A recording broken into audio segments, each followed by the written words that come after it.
slides in here. I mean, my goals were to just build a 4x12 Battle of Mission Ridge 10 years ago when I first retired. And it's evolved into phase one, phase two, phase three Hmm. over the years. Phase two was influenced by COVID. Um, and this is what the design turned out to be. This area here was the original layout with Chattanooga, this dark area, Mission Ridge. And I just kind of had a loop here. All right, there you go. And then over to the left from current slide. Yeah. So, I ran a bus wire for some structures and lit up my Chattanooga house and car shed. Looks great. I put in a DCC alpha meter just because it looks cool. It lights up. It does give me readings, but I don't really have that much on my layout, so it's not like I'm sucking for any energy. What's that supposed to read? The volts and the amps? Yeah, it reads the volts and the amps. Ah, It okay. looks cool. It's blue and it goes up a few. Only changes by a few digits. Right. I don't really run more. I really don't run more than three trains. Um, I can run two DC trains because my Right. layout is DC and DCC, but I put it in just because it looks cool. Mm-hmm. And this is what I was explaining before. I put some new structures in. Oh, yeah. This is the superintendent's house from, a book from Chattanooga Pictures. Right. That, I think it's then and now. Yeah. And this is the back of the Crutchfield house. I just put this little house in an alleyway Cool. and try to fit things in. And over here on the right is an area where I'm going to put a hospital and, lay out some tents. And there's a church that I'm going to convert to a hospital. Oh, yeah. And then phase one, I had to break up what I had. And this is the frog in the middle. This turn out over to the right, you can't get in that corner. So I had to put this manual frog, and this is all the stuff DC was explaining. His stuff looks so much nicer. He had all kinds of, I just soldered stuff and put some, Shrink tubing? yeah, shrink tubing over it, and it worked. Nice. And then I decided to do a backdrop. So I did the Luan. I just laid it out, and I actually painted it on the floor before I put it up. Mm-hmm. And my father-in-law, I had to empty out his house, and I got a lot of wood. Look over to the right. This wood is like maple crown molding, Yes. and I wound up only having like 4 inches left over from what I had. But it goes all the way around. My son-in-law came down, and he had a pull saw, so he did all the So calculations because I knew I just barely had enough to do the wood. Came out that's, good though. I would say that was a nice way to frame it. Yeah. And then along the side here wasn't along the wall, so I built this little piece and put it along here. And I guess I keep going back and forth like what to do. I really want to paint this before I get too far into building out anymore. And I originally was going to hire an artist. Um, One of you guys said they were doing that. I forget who it was. Oh, from a local college or something? Yeah, from a local college. Yeah. My recent thought is they have like in Monmouth County they have these adult painting clinics. I mean, all I need to learn how to do is paint mountains and clouds. You don't have to go there. There's a zillion YouTube videos Yeah, I know. if you want to paint it. Yeah, I started looking at YouTube. I just thought it'd be fun and Well, that's true too. maybe I'll meet somebody who's better than me and Good point. do it. And this is how it looks all done. Nice. which the blue really popped the layout for me. This, Hmm. this side wasn't up when I took this picture, but How are you attaching that backdrop that goes behind the shed there? I just screwed it in. You know, Okay. the table's got a lot of strength to it when I built the table. Hmm. Because underneath, you'll see later, I have phase three underneath, so there's even another level under this Hmm. that I was able to close off, which turned out pretty cool. And this is more just, continuing to modify phase one. And, I just started adding more and more stuff back here. I actually picked up in the train show over here.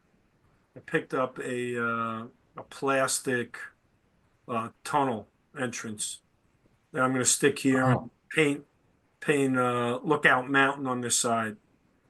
oh, cool. And I figure I'll just have a tunnel go. And I think you saw I picked up real cheap like a car shed for this to put over here in one of these. Um, so I've been picking up structures and shows and everything. So those three tracks, those are pretty much for storage. Yeah, they're just, I'll just, They're stub end. yeah, for DCC, not so much for DC. Hmm. I could have three trains here and in other places. I could have five or six trains in different spots Ready to that, go. that I could run. Yeah, you could run them, pull them in and out. And then I decided to create a stream, which I didn't know what the heck I was doing. But I cut out my foam Right. and then I put down just some plaster and built a little bridge and painted it. Right. And it came out okay. The rocks are from streams that I picked up in Maine, Hmm. Cool. which aren't really anything more than sentimental. Got it. And then I started coming along here and building out here. I used all Atlas track. And I connected everything, between the connections with just solder and wires to the leads. Okay. Sure. There you go. I want you guys to all put your glasses on. They are. Cool. This, So, and I didn't even glue this down yet. I just went to Home Depot and got some glue. The one thing I found, it is. I mean, Tom experienced this coming over this. It's a little bit noisy. I'm hoping when I put down, uh, stone between the track, and I got to try to soften the noise a little bit. It gets real noisy, especially on the back. Uh, yep. I only used a really thin luan underneath it. I probably should have used thicker plywood. All Well, right. actually, So now how do I for forward this? Oh, there you go. So one of my big wiring challenges where I wanted to put in a PS4 and I wanted to split everything up into four specifically because I was gonna, this is a lower deck here, which is, I was able to use, the same, both DC or DCC if I did this and I could run underneath and on top. Um, and it was the manufacturer of the PS4 said I couldn't just connect the PS4 directly um, into these toggle switches into one. They said the current coming through the back side on the DC bus, the wires going to the DC transformer could ruin the PS4. I don't know if it was just bull crap, but so I had to go with four toggle switches. hmm, Um, and the thing with this is they all have to be in the same direction. So I don't know what's going to happen if my granddaughter or grandson comes over and flips one when it's running. Well, oops. You'll find out. I don't know if anybody's done anything like this to go DC and DCC, but it works pretty good. Cool. That's good, man. I don't know if I anybody. actually run the DC more than I run the DCC. Hmm. I just love the old engines and the way they smell. And this is how it looks, underneath over here is where I got my controls and the panels back here. Hmm. And it's a big loop. I could run a DC train, and you'll see later where I have them all on shelves and displays. And while I'm working, I just put one on and let it run around a while and oil it up and put it back and put another one. Cool. And I started to improve my workbench area. And so I had all these saws, no place to put them. This is my father-in-law, who's 93 years old. He's an Italian tradesman, a carpenter union guy. This probably is his last project that he's going to ever build. So it's got a lot of sentimental value. Mm. He really struggled doing it. He couldn't see, he couldn't bend over. He broke his hip like 6 weeks before doing this. He was living with us, so I was trying to keep him busy, but he kind of gave up on me pretty quick. Hmm. Hmm. Did a nice job on it, though. Yes. And this is it done with all the stuff. And then we Right. also built these drawers behind Wow. the workbench. I organized all my paint. It's a funny story. It didn't look that good, and I came home one day, and my father-in-law was looking at me, and I looked at my workbench, and he had everything taken off my workbench, and he put it on the floor because he said he couldn't work that way. He was going to reorganize it for me. I was like, what? Couldn't find anything for a month. But it forced us to organize it and do There it. you go. And what I'm doing, if you look here, I have like all soldiers. I've been spending hours and hours and hours painting soldiers. Mm. And then Christmas came. This is my little HO Mila. She loves the trains. She's got her own Protege. transformer that's never plugged in, but she thinks it runs the trains. That's great. This is the guy in my daughter's arms that it got me sick like for 3 months now. And I bought this G scale, 440 G scale that they just love to play with around Christmas. Well, that's good programming for you, Paul. That's great. You got two that are in the queue. That's cool. Yeah, they love it. She loves it. And then I had a bunch of wood, and over the years I was Thom knows I was buying these two sets, the Civil War sets, the Tycho sets, the red box set. I still haven't gotten a blue box.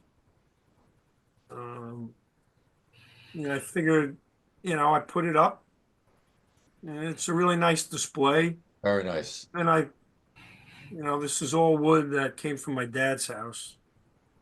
And I got my engines up there, and it looks pretty cool in person. That's nice. Nice touch. And then Thom came over one day, and he kind of said this was boring. What? And Jeez. he said, why don't you put a shelf up? Because I have so many trains. I mean, I have Right. 60. I have and I'm collecting all the different, the B&O. I just bought a B&O, and I got a Pennsylvania. I'm buying the VT. I'm collecting all the Mantua locos that were built. So I put together this little shelf, put some track on it, and screwed it in, and it came out real nice. Oh, cool. This is a Pennsylvania here. This is a Truckee. Oh, this is a Truckee. I got some of them that they have the certifications with them. And and I'll take these off and just run them. That's why I like to have them out. Lots of people have them in boxes, storage somewhere, and you don't even know what you have. Yes. So I moved on to phase three. Now all this stuff's Al's stuff. Um, he was his niece and nephew were gonna just give all this stuff away. This was on his railroad, which I never saw. Tom, you were up there, Mm. and so I That's had 7 boxes laying around for about 2 years, and I just laid them all out. This is how much stuff there was. I went to Costco and bought some lights. I could change these lights to white and red and blue and green. My granddaughter loves playing with that. She killed 2 batteries already. And this is what it looks like. I actually fit most of it under there. wow. And I put up a temporary track. Um, the reason why I did this, I kind of want to do some later model steamers. Mm. And they don't really run on code 83. I have some that only run on code 100, so I plan to do 100 here. Yep. I mean, I have a 1 or 2 trains from my childhood that only run on 100.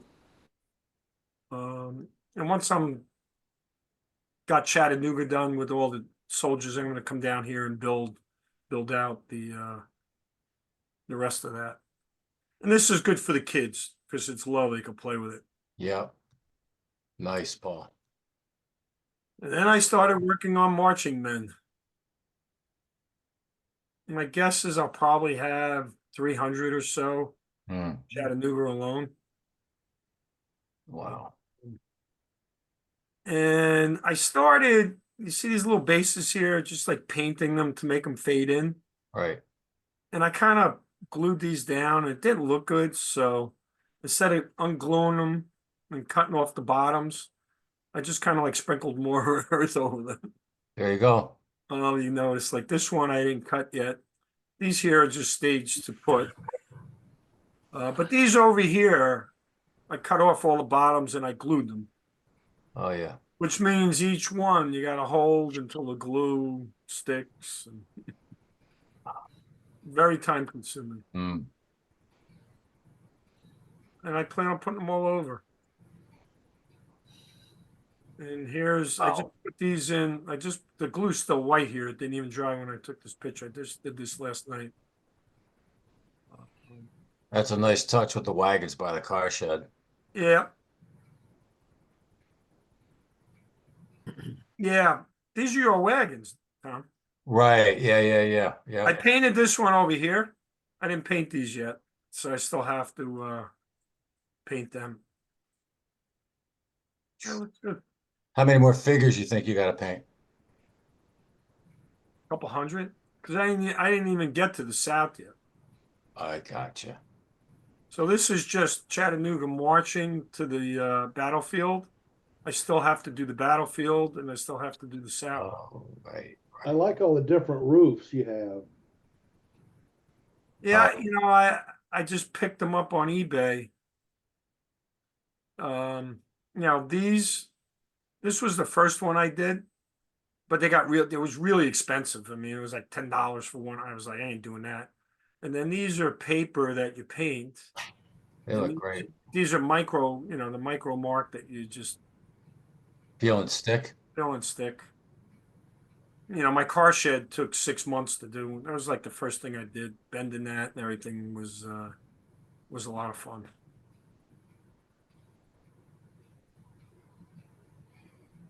And this is the Wow. layout how it looks now.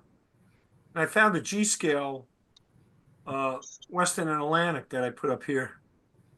Ah, You didn't see that there, or whatever.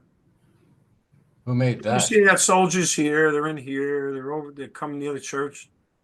This church I didn't show you before. This church my daughter got married on a farm in New Jersey, and there was a 18th century like historical area in this church. I took pictures, and I thought it would fit in. And it kind of looks like the church that is down in Chattanooga. I put a steeple on it. The one in Chattanooga doesn't have a steeple because it's probably different. It's not Catholic or Christian. Probably Protestant. And that's my 30 minutes of 10,000 hours of work. Nice, Paul. God, you're making a lot of progress, man. Given how much you travel. Thanks so much, Paul. I appreciate you putting the Yeah. time and putting that together. All right.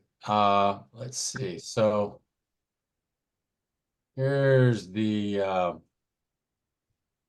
what's happening with the harp stand. Let me just move this out of the way. Boom. Cool. As all of you probably know, I'm pretty rabid about making things as authentic as possible. I didn't know So I was looking at all kinds of different harp stands, and because I initially was going to just use these as cosmetics. Oh yeah, I forgot this part. So this is just, it's okay to interrupt. Uh, I'm not responsible for any misinformation. Fall asleep if you like. It's good feedback. If you don't say anything, I'm assuming that you agree. So got that out of the way. So I went with the more aesthetic view because I wasn't going to make these operational, and they're all Alexanders. So, but without them, it looks, even if you don't know about the period, it looks like there's something missing. So I put these in on all of the turnouts, even if they're just points. So they're just there to look good.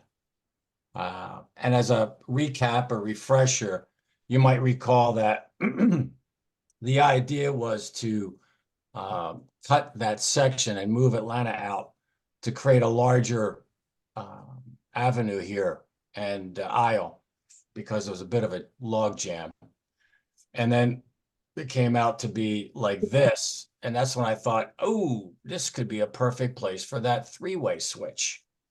So that's where I had intended to put it. And I think I installed it like a year ago. Give you an idea how long it's taken for me to get here.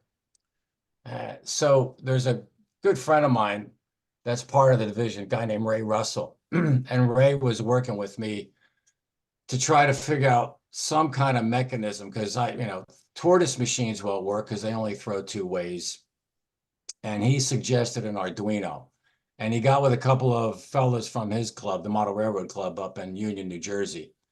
And Ray came down and he had all this put together, brought it, and we installed it. He was kind enough to cut out this plate and put in the switches or the buttons to switch it. And the thing that became a bit of a conundrum is, you probably know this, but I didn't. Arduinos have to be programmed. So we downloaded the program on my laptop in case we ever needed to adjust it. And sure enough, we did because the throw rod here was a little bit short on having the rails line up. And I needed to get him down there to help reprogram it. So it literally took, oh God, like 4 months and he still wasn't able to make it. And I thought, you know what? This is way over dependent on one person for a critical section of the layout. So I thought, I got to figure out another way to do this. So I went to Al's manual because he made a few that actually operated where he attached the throw rod here, which attaches to the head block, and they worked brilliant. He did it to the point where he was able to connect leads from the track. I don't have a picture of that, so that when you actually threw the harp stand, it would actually switch the polarity on the track. It was brilliant, and he had stub switches too. But the thing that you can't do with this is use it on a three-way because the distance that this rod will pull is only enough to move a set of rails one direction and one way. So I thought, okay, that's not going to work. But if anybody ever wanted to build these as an operating switch stand, Al's got it all lined up with diagrams and photos, as you would imagine. So I went looking just to get an idea of like what it would appear in reality. So I looked up a lot of photos. I got to tell you, I even looked up on YouTube and other places to find there's got to be somebody that's built a three-way stub switch. I couldn't find anything. And the one I did find, there was no narration. He just did some things and he threw it back and forth and that was it. I'm like, well, what the hell am I supposed to do with that? So I started just taking it apart. And it's a BK Enterprises three-way kit. And if you look at the top of the center photo here, you can see there's some wood exposed. That's because this main line coming in had to be moved. This was so out of whack. I couldn't believe I laid it the way I did. After I brought in a long straight edge, I realigned the track coming in from the main, and I had to move all of this. So all this had to get ripped out and relayed. And then it was interesting because the frog, for whatever reason, didn't work, and I had to rebuild a frog. I've never built a frog before, but it actually came out simpler than I thought, and I think half of it was just like luck, the way I was filing and sanding. I was like, ah, damn, that works. So it was a matter of realigning these not converging. You have the stock rail. Somebody must remember these rails here that come into the frog. Closure rails. Thank you, Bill. Yes, the closure rails. So I had to fiddle with these in order to get them to line up. The toughest part, as you can imagine, was making sure the gauge was equidistant for all three tracks coming in and out. But that would be another presentation. But the frog came out. And then I decided if I'm going to make this harp stand, it's got to be out of brass, and certainly not plastic. And I was considering rod, flat, and angle. Well, after looking at the rod and the flat, they were too flimsy for any strength. So I decided to go with the angle. And I looked at both of these. I can't tell you exactly what the sizes are, but if you wanted to know, I could find out and let you know. Initially, I was going to make it with the smaller one. And then I realized it's not wide enough to be able to get the throw bar rather, and be able to notch this in a way where the throw bar would be able to connect. And the thinner one was a little too flimsy as well as too narrow. And I'll show you what I mean here in the next slide. So I decided that let me do at least a rough drawing to get an idea what I want to create here. And it looks like it's a little bit more than O scale. It's probably G scale. I don't know. You can see this is the front view. Here's the top view, and here's the side view. And the top view shows the angle, the brass angle iron. What I would need to do is notch it in 3 spots for the throw bar or is that right? What am I calling it? No, yeah, the throw bar in order to like set into a notch to hold the tracking gauge. And when I did the side view, this is when it confirmed for me that the angle that was going to make this top piece would have to be wider than what I would use to make the legs.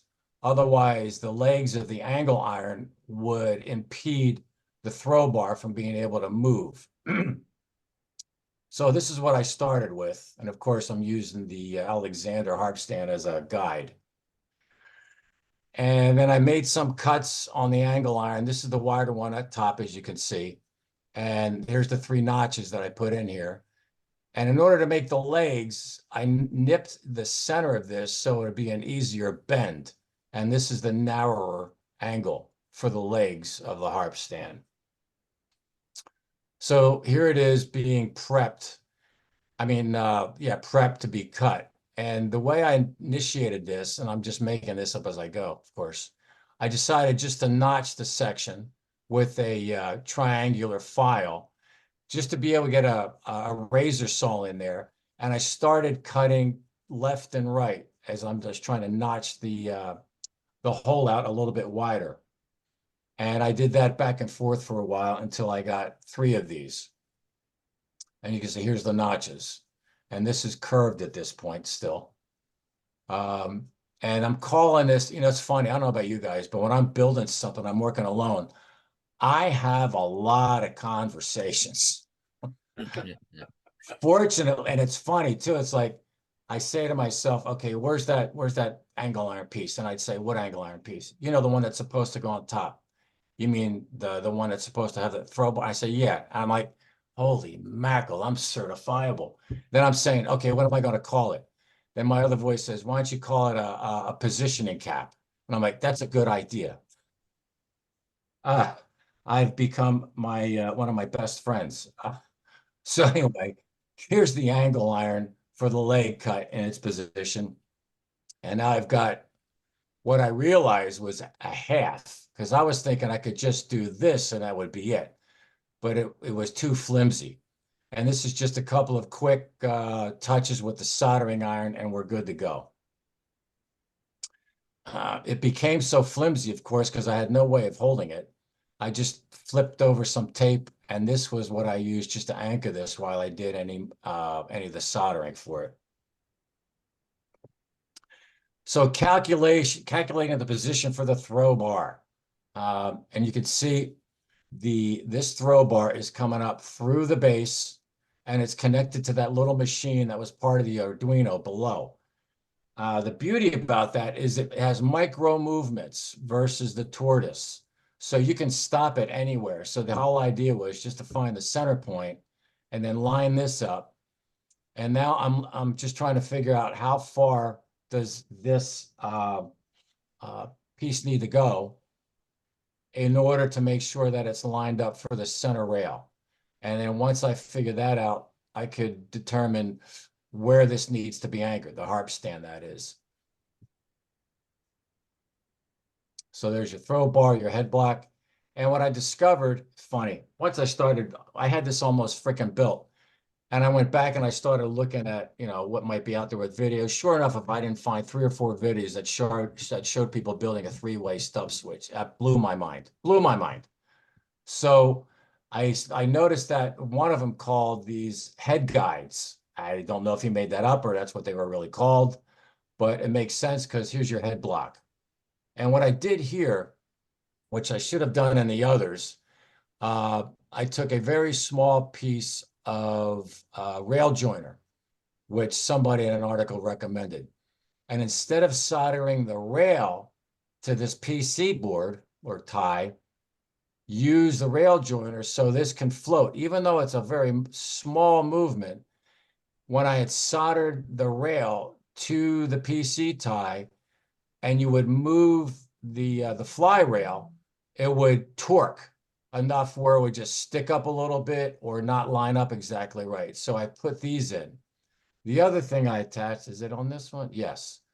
The head block plate. I saw that Al did this, and this was just to make sure that the head block wouldn't be popping up above the head guides. And of course, there's a stop pin that you need to put in so that the fly rails don't go beyond the point and misalign on the stock rail. Is that stand just sitting on the wood? Oh, Yes, it's just sitting there. Yep, it's just leaning up against the throw bar. okay. So then it was a matter of, okay, building right off what Walter said, how to build a base.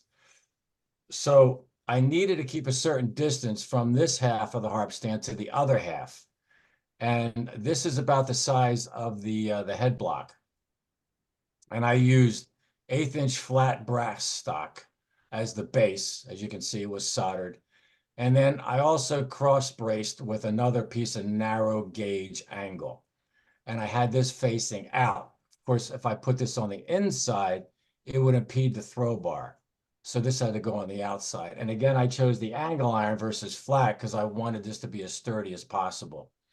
And of course, this is just a weight to secure it as I did the measurements and soldering. So here's the other half plus a side plate. You'll notice with this side, the angle iron's facing out because the one that is the positioning cap, I'll call it, faces in so that your throw bar has a place to ride and won't be impeded by this angle. That's why it's facing out.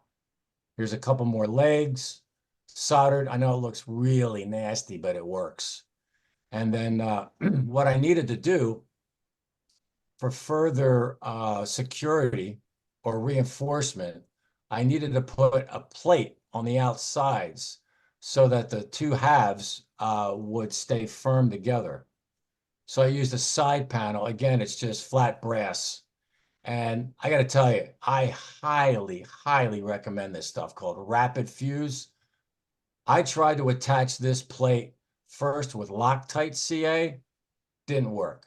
I used Gorilla CA, didn't work. And then a buddy from our group, Ed Lavin, plus another friend of mine, said, try Rapid Fuse. And sure enough, I put that on, and within a minute, it was locked. I was like, cool. And you can see I kept a spacer in here all the time just to make sure that would line up.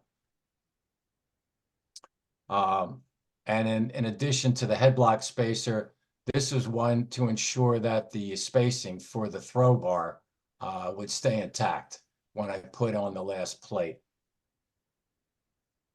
Whoops. Oh, there we go. And this is pretty much it before I fine tune it, which I'll show you in a future slide.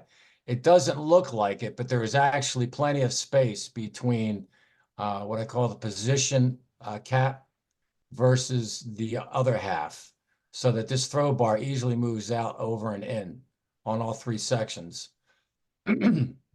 I put this extra brace on the end, again, just to secure this little baby, because it's going to get used quite a bit. So I'm looking for any way to make sure it can be secured. You'll notice a little hole here, which I'll mention to in the next slide. This is pretty much it in place.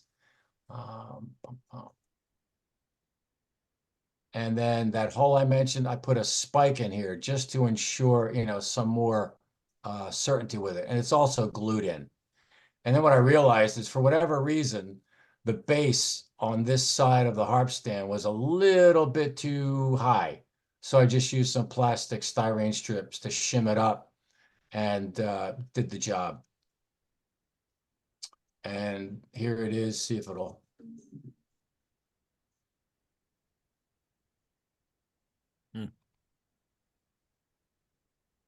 And what I've done since is I've cut that throw bar down to about half the size because there's too much wiggle in there. That's what you have to do. And then there's an adjustment I made to make sure that that fits in. There she be, guys. There she is. Looks like a G. Thank you, Ron. How long did that take you to do, Tom? Yeah. Lots of hours. About Probably took you 10 hours to figure it out. No, actually, I did the drawing and it moved pretty quick. I would say no more than 5 hours, 4 or 5 hours. So now you're going to draw up detailed plans so you can share them with everybody, right? If you want those, I'll share them with you. I'll share anything anybody wants. You just got to let me know what you want. Because I've done that in the past, Ron, you probably know this too, and some of you guys, you go through the work of putting stuff together and, having it be like ready to go and nobody uses it. So I'm like, no, I got to know that you really want to build it. And then I'm all in with you. I'll even work with you to do it. But it works like a freaking charm. The Arduino, forget that. It's just, for me, it's way too complicated. And I don't need to learn a whole nother thing. I'm better at scratch building stuff. And the fact that it was I think that's so much cooler to have, Tom. It is, because it's a manual railroad, and if I could do that with all my turnouts, I would do it. But they're so out of scale. Yeah. But anyway, it's cool to have that for the three-way. It's a nice little feature from when the guys come in, and it gives you just something else to work with. And I'm converting, as most of you guys know, a lot of my turnouts to push rods. So the tortoise stays and the rods just, move it. And I will be sharing that along with uh, the rebuild I did of that frog. That was an interesting process. Uh, It's kind of after the horse left the barn, Tom, but at Alair State Park, there, the Pine Creek Railroad, there's a three-way stub switch there. Is there really? Yeah, With a throw bar? yeah, yeah. The whole 9 yards. And you knew how long I've had this looking to do this? Ah, damn, Bill. Oh, brother. This is what always happens. It's either there's something out there that nobody told me about, or I find out about it after I'm done and it's wrong. That's all right. It just fits my theme, Bill. That's okay. It ain't on you. Join the club, been there, done that. Got Yeah. the t-shirt. I thought that's where you got the pictures because it looked like the LER three-way was in the picture that you took. That you I showed. just got that online. I don't know. It might have been, Andy. Huh. The switch that's there was moved from the East Broad Top out in Pennsylvania. Whereabouts is it at Alair? In the yard, Okay. right there in front of the station. Station to the left. Looking from the If you're station. standing at the station at Alair, you just look across the yard and it's the far track. That could be one of the sites we go to during the meet. A three-way stub switch. Holy mackerel. Yeah. Oh, Lord. We got another. This is starting to come together. I love it. I love it. I love it. Paul's going to And have a this place over. whole iron foundry there too. That's Yeah. right. Yeah. I was reading the other day that there were like 60 buildings in that area. At one time, yeah. Massive. Yeah, that'd be a cool place to go. Anyhow. Now, maybe I just didn't look close, but I thought you were gonna have a center point that you would, rock on. And you made the whole switch thing moves. Is that the way they were done? Or was it just too much work to try to make it have whatever you call a fulcrum point to make the, Oh no, the whole rod moved. You'd have to move the Yeah. whole rod. Yes. okay. Yeah. You watch the Disney movie, there's a great example in there where they're moving it and locking it in place. Yeah. Yeah.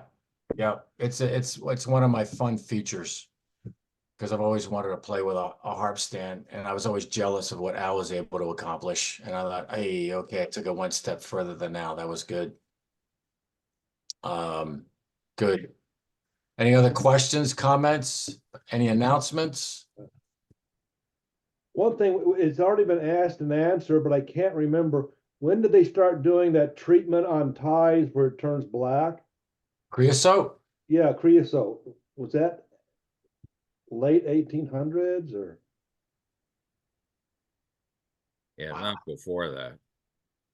In that V.N. Cooley book that I was just looking at, Anthony V.N. Cooley. It would be in Biancoli. Yeah. It was 19th century when they started doing that, though, right? I think Yeah. it was 18. I don't know. Maybe the last third of the 19th century, 1870s, 1880s, 1890s. I don't think the 1860s. I don't think they had creosote treatment, but I could be wrong. I'm just blathering. Oh, Vince posted. Is that where the rapid fuse? Thank you, Vince. That was just a CA. It's always good to see another option. Yeah, just a and quick. Go ahead. It's readily available. It looks like it's at Home Depot and Amazon, so you should have no trouble getting it. Right. So, We just had our division meet last Saturday, and we had a round robin clinic. There were 7 clinics going on at the same time. It was fantastic. I didn't, it's like you go and like, oh, what am I going to learn? You think you know everything. Arrogant knucklehead I am sometimes. But this one fella did something on just glues, all the glues, and there was about each table could handle about 8 guys, and it really engaged everybody in understanding like what do they use what glues for? Because there's stuff I've used glues for that I had no business using, or what's out there and available that is something that I didn't think I needed, but after listening to them, it was fantastic. Somebody was doing something on tools for like $1. And what he was able to create from stuff from like the dollar store or whatnot that were so applicable to modeling blew my mind. It blew my mind. So I'm thinking about having one of these guys come and do a clinic during our meet in the fall. I'm looking for generic stuff, and there's a couple of ideas that I'm bouncing around too. So in the next month or two, this should be a lot more buttoned down so you know what you're getting into. The British adhesive company, I think it's called Deluxe Materials. They make the white glue? Yeah, well, they make all different kinds. And I think if you go on their website, they have a whole matrix of what adhesives are best for what materials. I know I picked up when I was at Amherst, I picked up one of their catalogs, and that chart is on the back of one of their catalogs. It's kind of a handy reference to have. Nice. Yeah, I love their stuff. Yeah, I saw them last year at Amherst, and I did buy one of their white glues. Uh-huh. And it is spectacular. I mean, it's on the liquidy side, but it's the applicator that they have allows for precise placement. The capillary. Yeah, and it does. You don't have to wait and wait and wait for it to dry. Like within a minute, it's starting to secure itself. I love this stuff. It's good stuff. Yep. Cool. I'm looking at being Colley, and Bouchery's method for preserving timbers goes back as early as 1857, but that was the one where they stuck the spike in the log and let capillary action take effect. I can't find creosote referred to, but anyway, so starting around then was when people were getting up and rolling on it, but I think creosote came later than that. Mm-hmm. Well, while you're there, how often do you have to replace ties before creosote? I heard every few years. Yeah, it depends on the wood. Depends on the wood, yes. Yeah. Depends on the weather, the location. Yeah, there's a lot of variables on that. Yeah. But I think I was just reading that the other day where somebody was saying it would be like about every 3 years in general. Some ties would have to start being replaced. But I don't know. I went to college in California at UC San Diego, and they had a eucalyptus grove that was planted in a grid. And the reason that it was planted in a grid was that the property was owned by the Santa Fe Railroad, and they thought that eucalyptus trees would be the perfect trees for turning into ties, and it didn't work. Eucalyptus is horrible for ties, but that was the whole reason that land was planted with eucalyptus.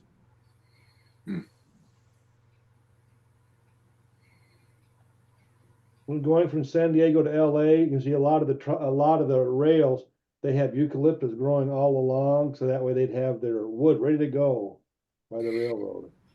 Mm-hmm. I think they use that. I mean, right across the street with the house with eucalyptus trees. I have trouble saying it. And recently, in the last storm we had, a bunch of them fell down, and one of them hit a house sadly and took out part of the roof. Fortunately, not us. But they did a massive cutting of the trees recently. They're still there. And I've met one furniture guy that was going crazy for the wood because it's very rare to get, but most people didn't want it. I think it was done more for windbreak. I mean, it could be. It had other uses. It certainly could be. But it was used for windbreak, or, let's put it around a farmhouse or something. And it grew fast and all that. The problem is, they're very famous fires out here with those trees because they get very dry in the summer. Yeah. And also they grow tall, and then the winds and all that, they can get uprooted, so they're a little dangerous. So, and they're not native, so they don't encourage them to grow. But I do remember something about, I should ask that guy if you're curious. The guy who actually got the wood was very interested in it, and he did tell me something about there was a place that they planted a lot of them, so there must have been some use for it. I didn't think of railroads, but um, he was more talking about furniture and things. But Be right back. Talk among yourselves. more about trees. When I first looked What at is it, what is creosote made from? Silly question, but I always assumed it was tar, but I'm not really sure what tar is made of either. So I just Googled creosote, and Google tells us that creosote was first used in 1717 in England. And that modern pressure creosote treatment from wood started in 1838 with John Bethel's patent. So there's a whole rabbit hole to go down for it that. seems like it'd be an old thing, like even Native Americans would use it or whatever on their boats and or whatever. well, in the desert, you can smell, in the San Diego desert, you can smell it. The creosote has really fragrant. Now, they say creosote bushes. I don't know if you get creosote from them, though.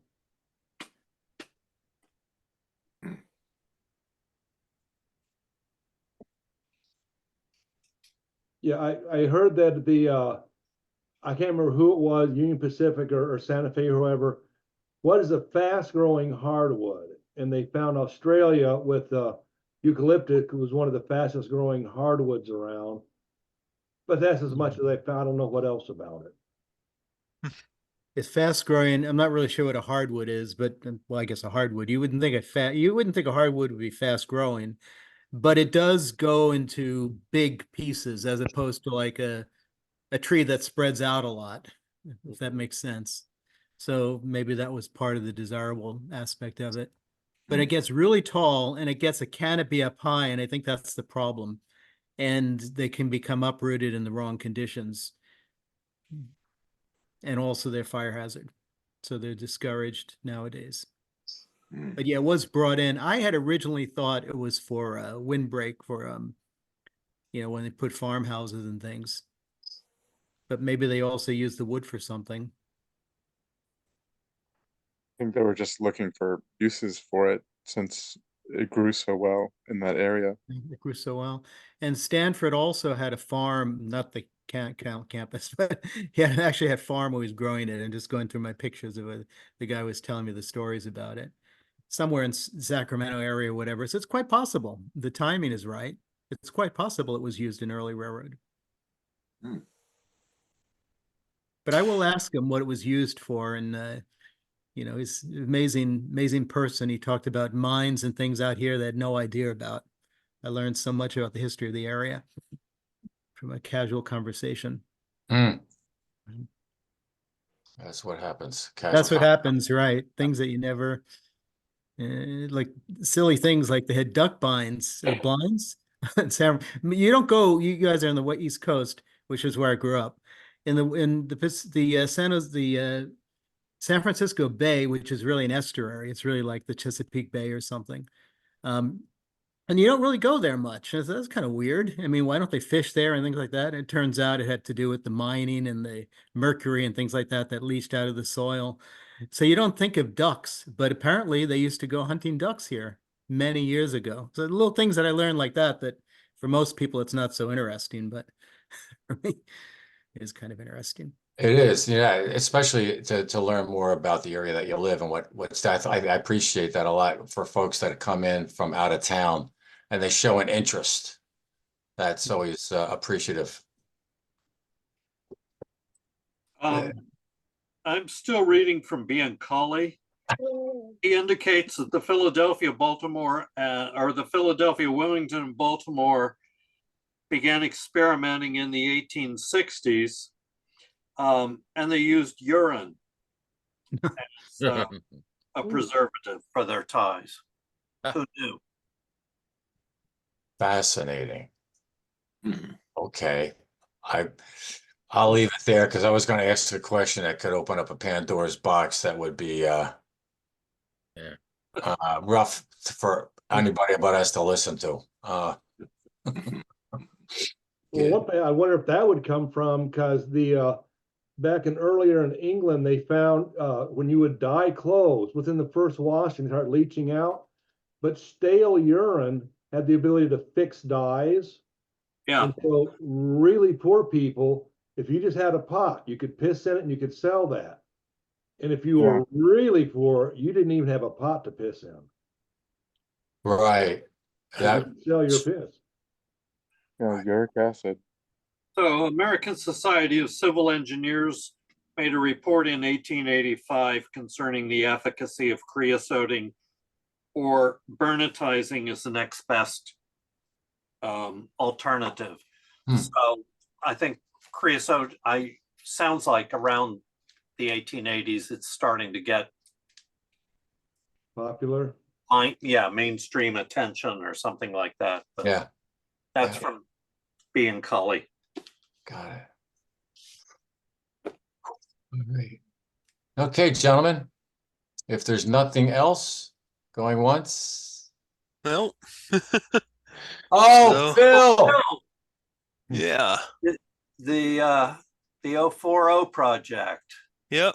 Right. So this is where my 040 project is at now. So I've got everything designed and I wanted to show that. So here it is from the front. Wow. Is the tender going to power it? Huh? Will it be powered by the tender? I don't see where you put a motor in there. No, I've got 10 millimeter diameter motors that fit in it. Holy cow. Yeah. Yeah. Yep. I picked up a couple of those. I'm curious to see how they're going to work. So That's great, Phil. yeah, you can see the bottom there. So I'm ready to, and here's the tender. Beautiful. Oh yeah. So where did you get the drivers? Scale link. Okay. Yeah. Yeah, they were the only ones that had anything small enough. So, and I like that they come with all the parts and they're they have the square molded into them, so they're pre-quartered. Ordering. Yeah. Yeah, I was talking to Nick Kane the other day. Was he asking about you, how you're coming with that? Yeah, so it's going slow, but I've got everything designed and I'm just working on converting the etchings to 2D drawings so that they can use that to make the etchings. Cool. So there's a company that was recommended on the early rail forums on groups.io. I believe it was, or maybe it was another one. But anyway, they do they're over in Scotland and they do etching. If the prices on their website are correct still, I mean that's like it's way cheaper than having it done in the US. So Yeah. Cool. Good. Well, thanks, Phil. Thank Yeah, you, you're Paul. Oh, one last thing. I put the picture in the chat. It's probably easier, but that's the house across the street from us, and that was the storm we had, and the tree fell on the roof. Oh, no. I was taking Oh. pictures for the insurance, but it gets you a feeling for what the trees look like, They're huge. and they're pretty tall. Actually, maybe I could have just shared on the screen, but whatever. Sorry. But yeah, and you can see they're also very top heavy when they grow big. But probably for the railroads, they didn't care. They just didn't have to cut them down then, right? They just fall down. So it's probably made life easier for them. And they just cut the Possibly. wood. Yeah. But yeah, you did get big chunks out of it relatively quickly. So maybe it's true. And what was that kind of wood again? Eucalyptus. Eucalyptus. Yes, eucalyptus. Got it. Good. And it is correct. They're from Australia. And they tend to put them in little groves like that. There must be some reason why they have to be. The redwood trees, I think, are the same thing. You want to have them in a group. So something to do with how the roots work. I think the koalas are fans of the eucalyptus trees. It's like an oil or something. Well, I don't know. Maybe they eat it. Well, They do. It They- makes a god awful there's a mess when there's a storm. Yeah, Yeah. there's a eucalyptus bush that's more like a aromatic, and the eucalyptus tree, which is Right. different, and it has a very papery, Yeah. almost like a cork bark. And Mm. Yeah. the bark Yeah. peels away like paper, like Mm. leaves of paper. It's really interesting. Yeah. Um, There's one but and yeah, you these trees were want the planted in huge grids, like it was like a quarter mile of just a grid of trees. It was very strange looking. if any of you guys want any samples, the next time we have a storm, I'll gather it for you. It's, Can you use them to make miniature trees? no, I don't think so. Oh, I think of like a bark or something. I think that's what it's kind of like. Make cough drops with them. right. Right. One thing you can make with the bark, I've done if you soak it, I've made little rowboats out of them. Because then it looks like, you know, it's a wooden boat, and you can make them, you know, this big. Wow. This kind of, that's fun. I wonder if you turn them into a pontoon. No, you could, because no, it's the pontoons are finished lumber, right? Right. Well, you have to put little cross pieces. I had put a cross piece in the middle to hold it open. Yeah. If the ends are pinched, that was just the right amount of pressure to keep everything in shape. Nice. Okay, guys. Well, all the best to everybody. Happy modeling, and hope to see you in April with John Ott. All right. Here's Good. that. Bye, y'all. Thanks, Cheers. Tom. Right. You're welcome. Thank you. The regular schedule is the third Thursday of every month. Yes, sir. Okay, great.